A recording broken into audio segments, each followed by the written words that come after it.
Sorry I haven't been here in a while. I've been pretty fucking busy doing stuff, so. But, anyways, I'm going to start posting a lot more frequently. So, first, we're going to talk about the Penguins roster, what it looks like, basically how much cap space they have, if they need to do anything, and I'm going to put together the lines that I think they should look at to start the season, assuming that this is basically the team that they're going to have, unless they do make a trade. So, and I know Malkin's going to be out for a while, or for a month. No one will tell me how long. I get like mixed answers from everybody, so if he's out for a little while, I'm going to still make this with him in it, basically, just because it'll be easier. So, first, obviously, Sidney Crosby, first-line center, still one of the best players in the league. And then I'm going to put Malkin as a second-line center, Carter third, Blueger fourth. So I think that's pretty much obviously what everyone assumes it's going to look like. I would have liked to have McCann maybe there, but he got traded, so can't do that. But I think this is pretty much what the four centers, what basically everyone predicts is going to be the four centers. So first thing is, I know that everyone's going to disagree with me on this, and yes, Gensel and Rust have been good with Crosby, but the playoffs last 2 years, they've got shut down. I think that in order to maximize the roster the best, I think that it's a good idea if they try Jason Zucker out with Sid, because him and Malkin obviously don't work. Zucker does work well with Carter, but unfortunately now because McCann's gone, they don't really have a player who I'd feel comfortable putting in the top two on the left wing, unless people want to see Dominic Simone back on the top six, which I doubt they do. So I would try Zucker left wing on the first line, and I would try Gensel second line on the left wing, because when Sid was out that 1 year, him and Malkin were ridiculous, and I think that this gives a lot better of a balance, because if Gensel's up here with Sid, then I don't know, it just looks better like this. And if it doesn't work, they can always switch it back, but I think they should try to start with this and see if their chemistry, or see how it'll go. I guess now we'll do the first line right wing. I would also like to see Kapanen up there with Sid, because I think that Kapanen has a great shot. I think that Sid's passing could make him shoot a lot, and I think that, him and Malkin did have some chemistry, but I would feel more comfortable, I think, with him on the first line to start the season, just to see how him and Sid do. And then obviously I'd put Rust here. So basically all that we're doing is basically just switching Crosby and Malkin, I guess. But I think they should try this. And if it doesn't work, they can always just switch right here. But this is where I'm going first. So that's a pretty good top six. I still would have liked them to get a top six forward instead of Zucker, so we could put in a third line, but thing called cap space, so they can't do it. So, third line to play with Jeff Carter. I am going to go with Brock McGinn. I know some people are going to put him on the fourth line, but I think that he's a third line player. I think he's better than Tanev, and I do not think he is a fourth line player. And then on the right wing, I'm going to go with Danton Heinen.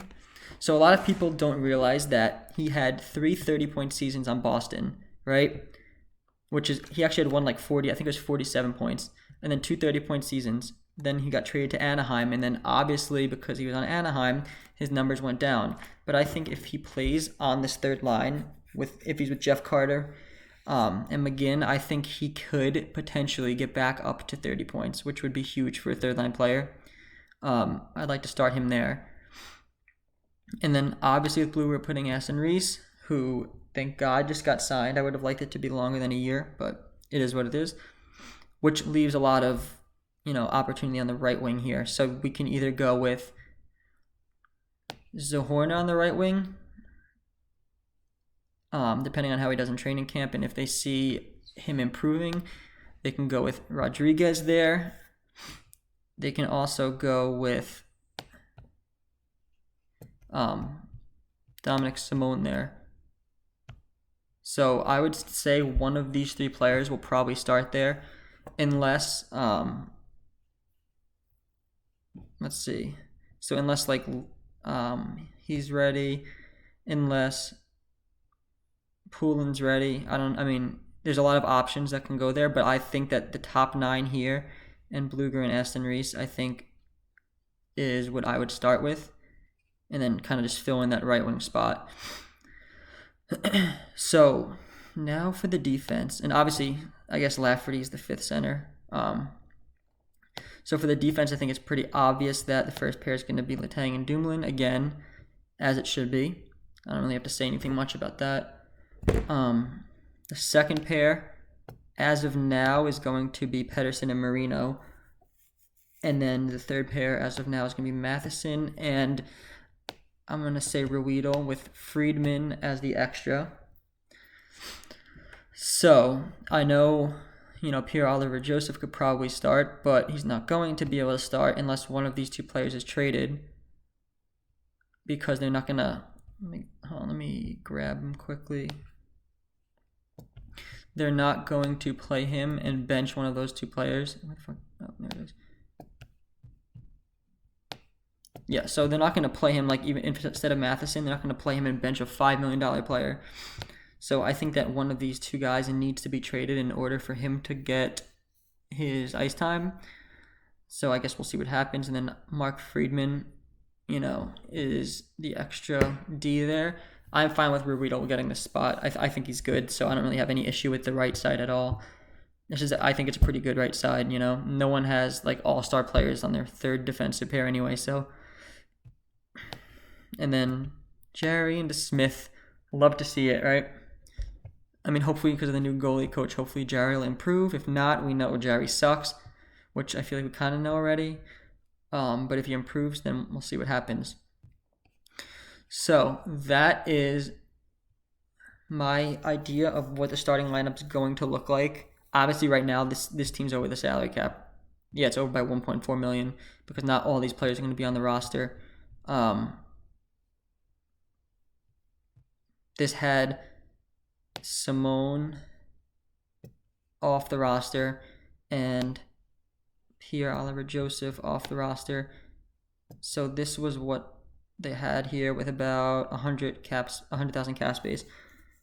In a real, in the real world, I would still want them to trade Pettersson because I think that Matheson is 9,000 times harder to trade, and I do not think they could do it without retaining salary.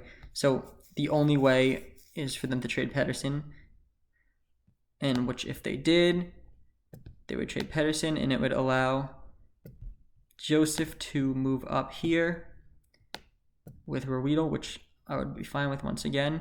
They would then have... Well, once Pettersson would be gone, they would have $4 million. So, yeah, they'd have about $4 million then with this roster, which could, I guess, be used for anything. But until that happens, it looks like this will be the lineup going into next year.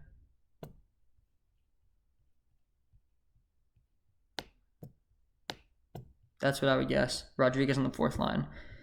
So let me know what you guys think. Let me know if you guys think they should make any more moves, what they should do. I mean, I know a lot of people are going to disagree with me about the top 6, but whatever.